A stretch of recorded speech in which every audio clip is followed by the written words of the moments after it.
现在我们要讲的是 AF3622ASD1的这个维修电路盒组的这个测试。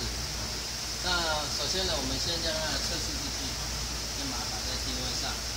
然后一样呢，我们插上这个110伏特的这个电源。那插上之后呢，我们就拿来一起电路盒那我们把它放在这个视距的固定架上面，然后呢插上这个电源。好，那插上之后呢，我们先打开测试的电源，然后呢将感应板慢慢的往左挪。那它的测试的这个正确的这个感应距离应该是在48到58公分之间。那最好的值呢，它是在53公分那我们只要在48到58公分就 OK 了。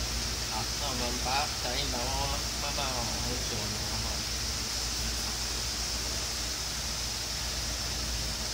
好，那它现在在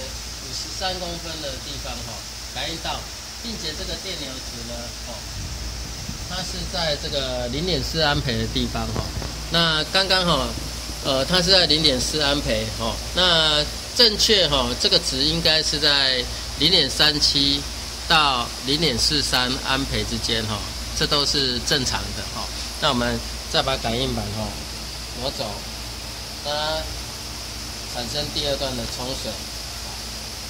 好，那它开始产生第二段冲水，我们看它是不是在正常的10秒钟。好 ，OK， 那这个整个测试的作业就已经完成了。